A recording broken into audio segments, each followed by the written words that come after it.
We have all been eagerly waiting to understand the role of Kanchi Mutt in the service of universal good. There is no better person other than Guru Kainkarya Chakravarti, Sri Dr. V. Shankar, a devoted follower of Sri Kanchi Kamakoti Peetam and His Holiness, to enlighten us on this subject. Guru Kainkarya Chakravarti, Dr. V. Shankar, needs no introduction to Mumbai. A philanthropist par excellence, he is the chairman of South Indian Education Society and has been instrumental in running several education institutions across India. We are truly eager to listen to your thoughts, sir. Over to you.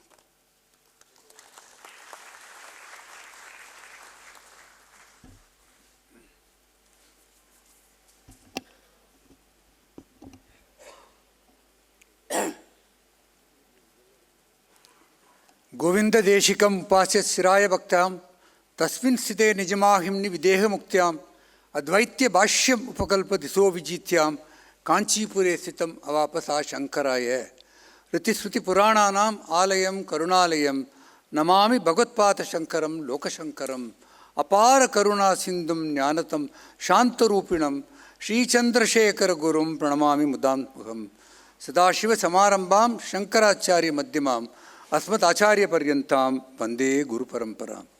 Seeking the benediction of Adi Shankaracharya and to his lineage up to the 70th Guru, the venerated Kamakoti Peetam, Pujya Sri Shankar Vijayendra Saraswati Swamigal, in whose benign and august presence this function is being held, and his worthy successor, Sri Satyachandra Saraswati Swamigal, I raise to address you today.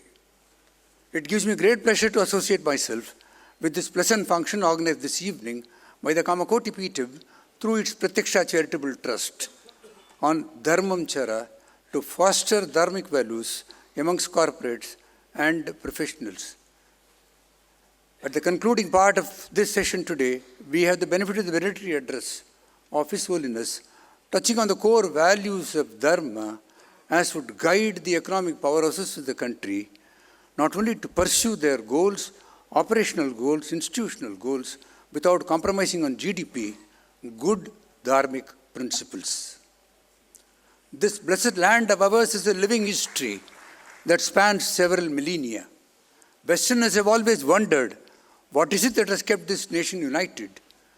Despite the expanse of the land, the diversity of its culture, the multitude of the languages, and more importantly, despite several vociferous and divisive elements that have rocked the moral fabric of the society through its long civilization, when more powerful nations across the globe have balkanized and fragmented into smaller nations, ever at war with each other, disturbing the peace equilibrium of the globe.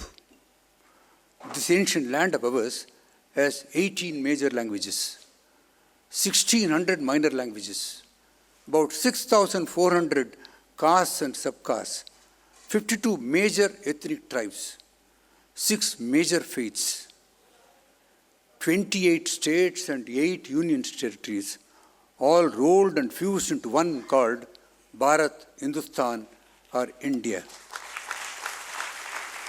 Mark Twain calls it as the cradle of human civilization, the birthplace of human speech, the mother of history, the grandmother of tradition, and the great-grandmother of legend. If singularly there is one factor that has contributed to the unification of this land, it is the saints, the servants, and holy men who were born in this part of the globe, who during their life sojourn had traversed the length and breadth of this country, spreading goodwill and compassion all around, and carrying along with them the message and the essence of Indian culture, tradition, and practices to the deep hinterlands of the country for the masses to absorb and live accordingly. Dharma has different connotations and interpretations.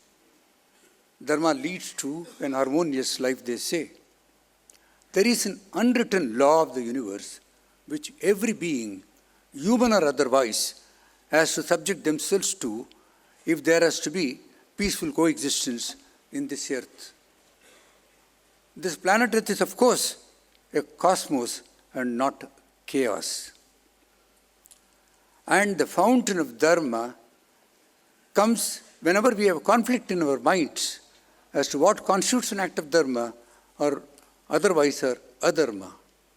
It is the Lord Almighty who alone decides what constitutes dharma. But he never appears before you at every time when the mind is confounded with such a situation. It is the Vedas, which are the command of the Lord, the voice of God, the divinity, that guide us as to what constitutes act of dharma or otherwise. That is why the scriptures say, Vedo kilo dharma moolam. Vedas are the root of all dharma.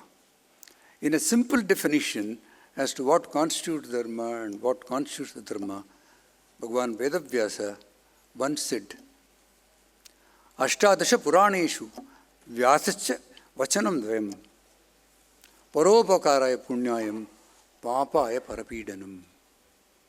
He said, whatever act of yours, if it goes to benefit others and helps others, that act gains merit for you, and that is dharma. And the one that provides burden to others, makes them suffer, that is adharma. The Vedic values, which are the foundation of dharma, transcend all religions, including the Hindu religion. There is no word called as Hindu in any of our scriptures. To some, the word Hindu means love, and to few others, it means absence of violence or himsa. It is also called as the Vaidika Dharmam or Sanatana Dharmam. This Sanatana Dharma is built on the foundation of Vedas, on an edifice which has 7 major pillars, which are essentially the core messages that Vedas have given unto the world. I shall briefly touch on them so that it becomes easy for a deep understanding of what this is all about. First and foremost is truth. Truth is the foundation of dharma. The Rigveda says, Ekam Sat Vipra Bahuda Vadanti. Truth is one. Sages say it differently. Merely because an untruth has been packaged as a truth, or a half-truth has been packaged as truth, or one which has no element of truth getting into truth, ultimately the fact remains that there is only one truth. Guru Nanak Dev Maharaj, in his Granth Sahib Sot, Sacho Urai, Sabse Upar Sachachar. He says, truth is high, but still higher is truthful living. The Vedas, the Upanishads have all given primacy to truth. That is why we start with saying, Satyam Vada, and then only Dharmam Chara. Follow the path of righteousness, later after taking the truth. The national emblem of this country carries the insignia and the message, Satyameva Jayate. Truth alone triumphs, and at all times, under all situations. So this is the primary focus of dharma. A person who tells a lie commits an act which will never benefit him or the community. The second is there is divinity present in each one of us. We call it as Narayana Hridayam, the heart where Narayana, the Lord, is ensconced. There is Jekyll and Hyde in each one of us. To what extent the Jekyll in us will manifest externally, or the Hydeness will be suppressed, or it will manifest more than Jekyll, will determine the character of the person. It is only when you follow these basic principles of dharma can the Jekyll in you flourish and come to fore and make the person of what you are. Absence of hatred is the most cardinal principle of dharma. Kenopanishad says, Yastis sarvani bhutani atmanneva anupashyati sarvabhuteshu cha atmanam tatto na vikupaste. He who sees himself in others and sees others in himself, he does not hate anyone. This is the highest state of consciousness that a person can ever reach in his life journey. Adi Shankara simplified it further in Bhajagovindam when he said, Tvayamai chanyatra eko Vishnuhu. Search inwards in you, me, or anyone, you will find the same Vishnu. Call him by any name, even nameless, formless. That entity is the same that remains in me, that remains in you. And if I were therefore to hate you, I am hating myself because I am present in you. This is the highest standard that Dharma has enshrined, that absence of hatred, that brings us to universal harmony and peace. Globalization of trade and commerce is a product of the 20th century. Demolition of trade barriers to create a tiny global village for the entire world is a recent history. Millions of years before, the Upanishads said, the entire world is one family. I am Nijah Paro Vedi, Gananam Laguchetasam, Udhara Charitanam tu Vasudeva Kutumbakam. This is mine, that is yours, is essentially a thought of the narrow-minded. To the large-hearted, the entire world is one family. Only when you develop this thought that the entire world belongs to you, that universal harmony can be practiced in the true sense, wars can be shifted to history, and peace, oasis of peace, can descend on to planet Earth. Difficult as it is, but baby steps can ensure that sooner or later the intensities of rivalry, enmity, wars can be subsided. The Rig Veda says, Ano Badraha Krato Yantu Vishvataha. Let noble thought come to us from all directions. We have to convert mirrors into windows. Mirrors reflect whatever you get, but the windows will give the passage. So as soon as these noble thoughts come onto you, that you get absorbed with, benefit yourself, and allow it to be disseminated for the entire world. This is the essence of the noble thoughts that the Veda says, that from wherever it comes, in whatever forms it comes, no matter the language, no matter the religion, no matter even the geography from where it comes, a transformational effect in a person to lead a righteous life comes from absorbing those thoughts. Shankara, the whole purpose of life is summarized by the Vedas in 4 ways. Dharma, Artha, Kama, Moksha. Primacy is given to Dharma.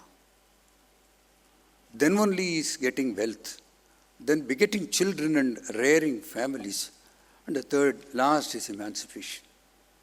Emancipation is the most difficult for anyone to achieve. Shankara says in Viveka Chudamani, Jantunam Narajanmam Durlabham. To be born as a human being is the rarest. Shankara expands it further by saying, Durlabham Traimevitat Devanugrahe Tukram Manushyatvam Mamukshatvam Mahapurusha Samsheha. Without the grace of Almighty, the 3 things that are extremely rare can never be achieved. First is to be born as a human being. Second is to reach the goal of emancipation, the liberation of the soul. And last is the association with holy men, men of knowledge and erudition. And Shankara himself says, what then is the purpose of life? He condescends to our level in Prashnotrattamalika and says, Swaswarupanubotaha. Realization of oneself is the purpose of life. It is not like standing before a mirror and looking at your akara and rupa. It is realizing the one within, the divine within. And the moment you start realizing this divine, then you will not be invaded by any adharma. The thoughts will be pure. The action will be still purer. The results that you will see with your eyes would be still far ahead. So this is the truth. And Shankara himself gives the prescription to reach that stage of emancipation. Not possible. He says, Satsangatve Nisangatvam, Nisangatve Nirmohatvam, Nirmohatve Nischalatatvam, Nischalatatve Jivan Mukti. It all starts with attachment. From attachment comes detachment.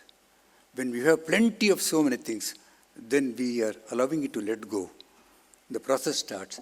From detachment comes a state of equanimity, where there is no more want, there is no more desire in life. And if you remain in that state for long, that will lead to liberation. And that liberation will relieve you of the bondage of birth and death cycle. Punarapi jananam, punarapi manaram. So this is the core of dharma that has been given by Vedas unto the entire world, to all religions of the world. Bhagavan Vedavyasa concluded his epoch, Mahabharata, 1,00,000 verses. The last chapter contains 4 verses, which is called as Chatushloki. This Chatushloki is borrowed heavily from Rigveda. He says, "Na jatuhu na kamat, na bayat na lobat, dharmatyajet jivita supi." Not by reasons of birth, or by avocation, profession, or trade, or whatever it is. Not by greed or lust, or even out of fear. Even at the cost of your life, do not abandon the path of dharma. That is the core, the central message of Dharmam Chara. Let there not be any explanation for you to say, I could not do this, because it was not possible, convenient for me to do that. This is the message of Bhagavan Vedavyasa through Mahabharata. And Mahabharata gave the final message, Dharmo Rakshati Rakshitaha. The person who protects Dharma himself is protected by Dharma. Now let me come to the purpose for which I have been mandated to speak. The Shankaracharyas are the pathfinders for the moral and the spiritual health of humanity, transcending all barriers of geography. The Hindu belief is Shambhor Murti Bhavane Charati Shankaracharya Rupaha. How does Lord Shambhu, Shiva, walk on this earth? Verily in the form of Shankaracharyas, the parampara of Shankaras, starting from Adi Shankaracharya. The Acharyas of the Kamakoti Pitam are shining examples of communal harmony, cultural integration, and spirituality. Far more than the erudition and the scholarship of the succeeding generation of Acharyas, they have addressed the needs of common people and stamped through their activities a visible presence in the social canvas of this country. The fact that 2,540 and odd years before, Adi Shankara started this parampara, and there are 71 acharyas who have decorated this Peetam till now, itself speaks volumes about the greatness of Indian culture and tradition, and no less for the acharyas of the Kamakoti Peetam. The humanitarian activities of the Peetam are essentially directed at the social upliftment of the marginally impaired, the weak, the less fortunate, and the ones who deserve to be elevated, जिनको उद्धार करने की ज़रूरत है. Those are the people for whom the Mutt focuses its energy, its resources, its networking to provide that all people enjoy the benefit of this birth. More than the Vidya, Vaidya, which are the core of the activities of Kamakoti Peetam spread across into areas like women empowerment, youth and child empowerment. It is addressing communal harmony, international relations, universal harmony, and so on. When such is the vastness of the activities of the Peetam, which touch on every aspect of human endeavor, it is difficult to contain all those things in an address like this. But then sitting over there, I found a predicament for myself addressed when I said, let me move away from this path of speaking on what they do which is known to the world. Let me speak on things that are not known to anyone, or least known to people, or which have not found adequate representation in the digital media. And I thought this evening I shall share with you 4 of those thoughts. As I address them, you will think it is astounding, arrogant, and bizarre, but I will come to the subject. The first thing is Kamakoti Peetam's role in the framing of Indian Constitution. The second is the role of Kamakoti Peetam in fostering, promoting, and guiding external relations, foreign policy of the Government of India. Very strong words, but you will get the answer. The third one is the Peetam's role and contribution in the Ram Janmabhoomi Vinyas, which ultimately led to a Bhavya Mandir for Ram Lalla in his Janmasthan, Ayodhya. And last is, it is care for all beings, far beyond human beings, every living being, and more particularly, animals and birds. As far as the international, before I come to this, the Mahaswami of Kanchi wrote his famous Maitreem Bhajata, which was sung in the United Nations on the 23rd of October 1966 by Bharat Ratna Dr. M.S. Subbulakshmi. Drawing heavily from Brihadaranya Upanishad, the sage wrote, Maitreem Bhajata, foster friendship amongst nations, and ultimately went and said, Shreyo Bhugat Sakala Jananam, let there be prosperity for every people of the world. That was the Catholicity, that was the canvas of the world as one entity that he had given. Now let me come to the first subject, on the Constitution. At the dawn of independence, the national leaders of Indian National Congress were seized of the issue as to how to govern this nation so large and vast after independence is being given. And what could be the frame, the contour and the boundary of a constitution that shall provide an answer to every issue that the nation shall confront as it becomes independent. But most of these thoughts during that period amongst the political leaders of Indian National Congress were more political and general. The Mahaswami of Kanchi, Chandrasekharendra Saraswati, felt that having already agreed that it shall be a secular, democratic, socialistic republic, there is need for religious freedom within the canvas of secularism. And for the first time ever in the history of this country, he said religion should be a fundamental right. Nowhere before the word fundamental right was used by anyone. And if copious reference to fundamental rights, the judge will bear me out, that the Constitution carries, the origin for that word came from the Mahaswami of Kanchi.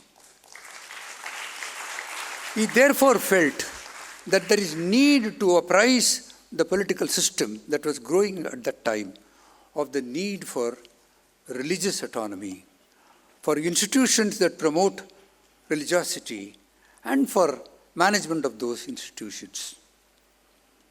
He constituted a committee under the legendary Agnihotram Tatacharya, a great renowned scholar as he was, to address the issue. In January 1946, the Parliamentary Commission from the Crown came to India to take the first step towards the creation of Indian Constitution. With the grace of the sage of Kanchi, the committee was met by the committee constituted by the sage at Madras in Hindu, where a formal reception was being given to them. Swerensen, member of the Parliament from UK then, who was the leading light of the commission, was updated on the thoughts of the sage of Kanchi. He was delighted to no end that in this country that holy men can think what the entire political system has forgotten. Secularism by itself does not mean absence of religion, absence of practicing one's faith. And he was too happy with the development that he invited the committee to come to Delhi and carry forward the discussions further. But the sad part of it was the Parliamentary Commission failed, because on the political contour, it could not be agreed to with the Indian masters then. The Crown had deputed the Cabinet Mission under Sir Stafford Cripps to come to India in the month of March 1946. The Mahaswami again ensured that this committee met Sir Crawford's Cripps and carried the thought for religious freedom. Delighted as he were, he said, I shall now put it across to the Indian political masters who are entrusted with the task of framing this constitution. Based on that advice that he had given, Sardar Vallabhbhai Patel was met by the Mahaswami's committee. I think the greatest joy that the Iron Man of India would have ever experienced when he said, I could know that the sage of Kanchi thinks far more than the political masters. But to think at this time, not after the constitution was created, of the need for religious autonomy, he was delighted. But you all know what Sardar Patel was made up of. He was candid enough to say this cannot be achieved unless the Hindus speak with one single voice.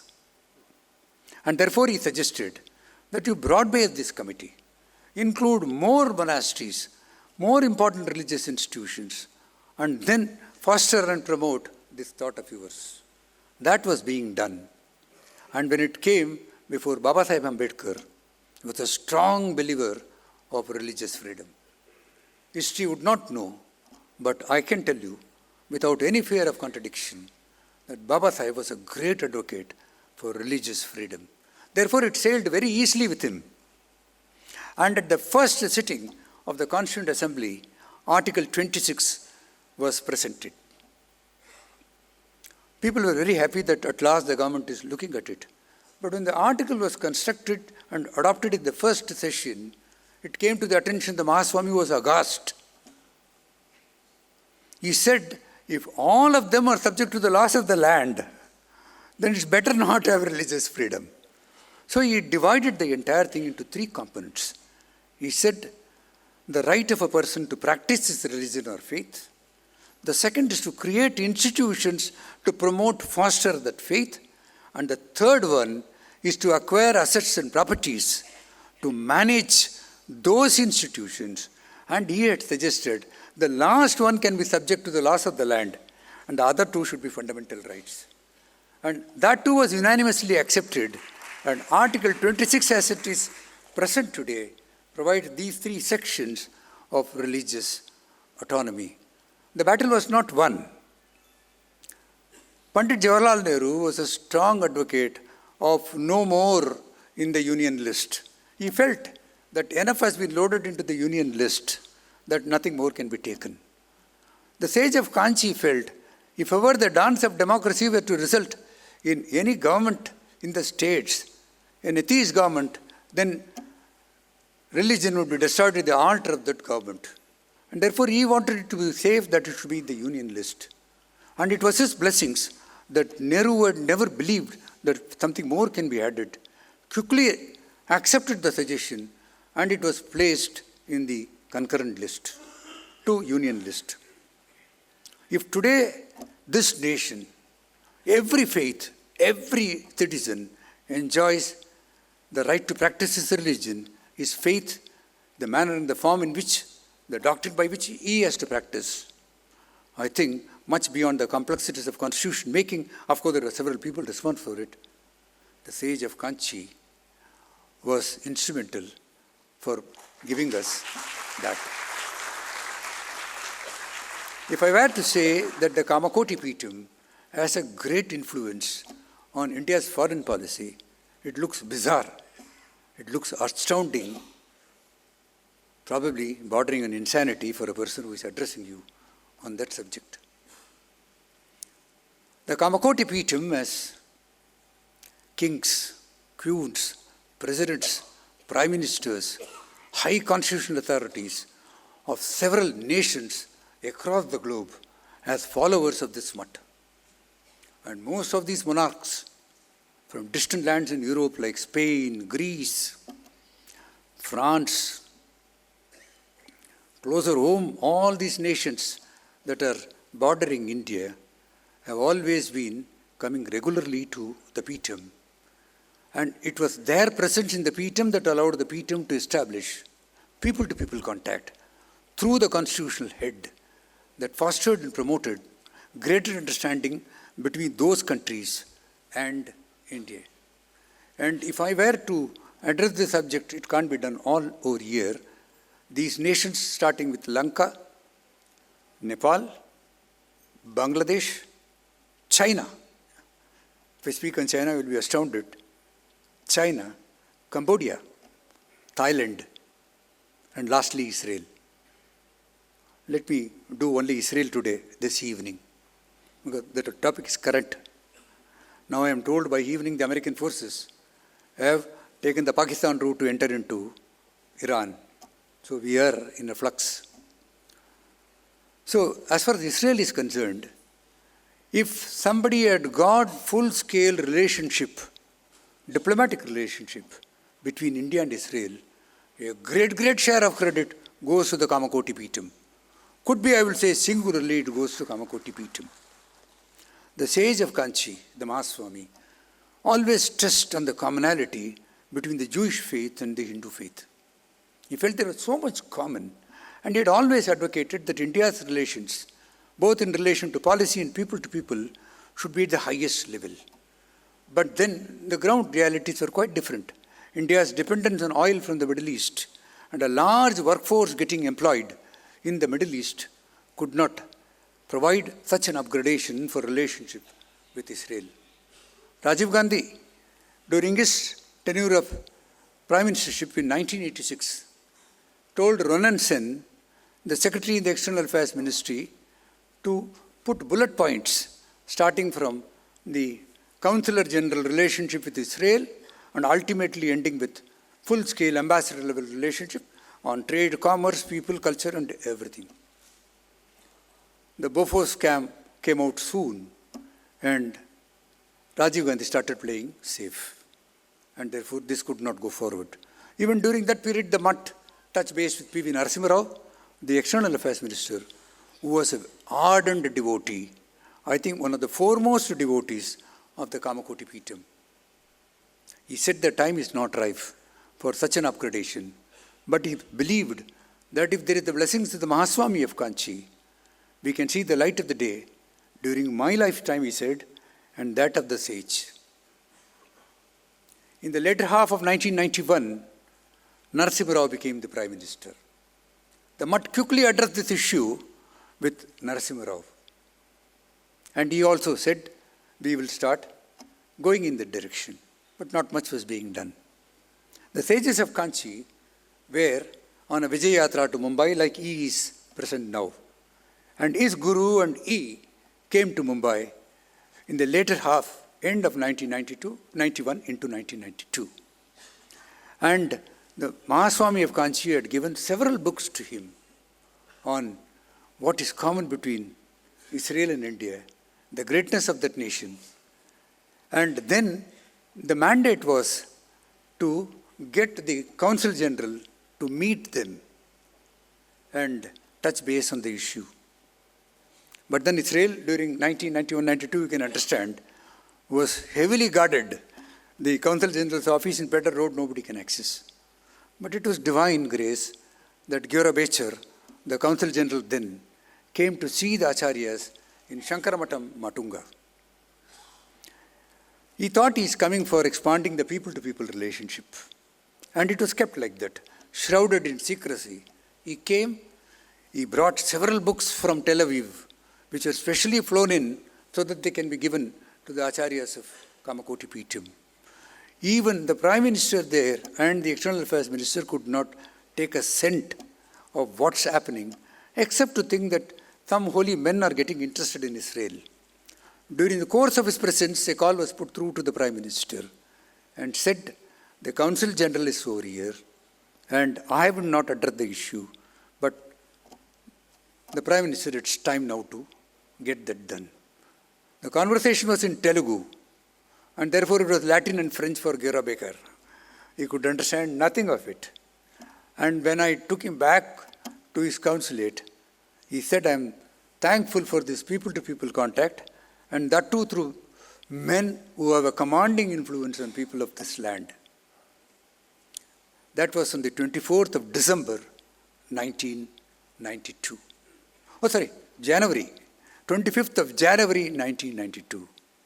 Exactly 4 days later, a statement was tabled in the Parliament by the then External Affairs Minister that India has approved full-scale diplomatic relations with Israel. Gyora Becher, who was watching the television in his office, was taken aback, astounded in disbelief, because 3 decades of sustained diplomacy could never achieve even a cent of what is being spoken about. It could not be believed. But then it dawned on him that it's the Parliament which was in session over there. And the masters in Tel Aviv also could make nothing of this. How could some meeting result in this? They never knew. But the day he came and met them, it was completely in secrecy, but somehow it leaked to Times of India the next day. And next day, the broad headlines came, the Shankaracharyas of Kanchi working on full-scale relationship with Israel. And on 29th, when the announcement came, it was very clear that it was the holy hands of the Kamakoti Peetam which has given that. Gura Becher, early February, came to Kanchipuram, paid his respects to the Gurus, thanked them profusely for having done something which the world of diplomacy anywhere has never seen. So, if ever you are to look at Kamakoti Peetam, for that matter any monastery, the general perception is they follow archaic practices, dogmatic beliefs, religious tolerances permitted through their faiths. But the stamp of work that they do addresses not only the people of the land, but the world as a whole. Now let me tell you on Bangladesh, which will surprise you. It's a predominant Muslim nation, only a Muslim nation. At the invitation of the then Prime Minister of Bangladesh, Jayendra Swamigal, the 69th Acharya, came to Dhaka to have darshan of Dhakeshwari. Dhakeshwari is one of the 51 Shaktipeeths, and Dhaka's name has come from Dhakeshwari. He was accorded the state guest status for his visit to Dhakeshwari. On the date of his arrival, the government of Bangladesh announced a donation of 1 crore taka to His Holiness, which he promptly handed over to the renovation committee of Dhakeshwari temple. The road leading to Dhakeshwari temple was named as Shankaracharya Gate. They did not stop there. It's a Muslim nation. The arch was put up at the commencement and they called it as Jayendra Arch. All these things will not come unless there has been sustained work on people-to-people relationship. That even nations which you believe are inimical to you are friendly because of the groundwork which is being done. And to speak about China, can you ever believe that a communist nation could extend an invitation to a holy man in this country? And so it was. The People's Congress invited Jayendra Saraswati Swamigal to come to China. Swamigal was saying that it's good if I can walk down because he cannot cross the sea. And when the invitation reached a level of fruition, that they were making arrangements in China that he shall address the Beijing University, he shall meet the General Secretary of the People's Congress, he shall also meet people of great faith over there.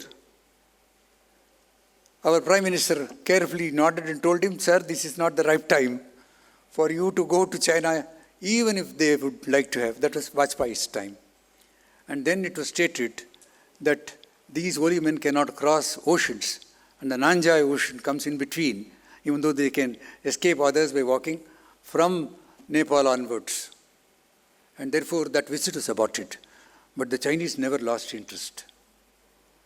Then came a time when the Acharya decided to go to Kailas Manasarovar. The traditional route is from our land. He was exhorted to go via Nepal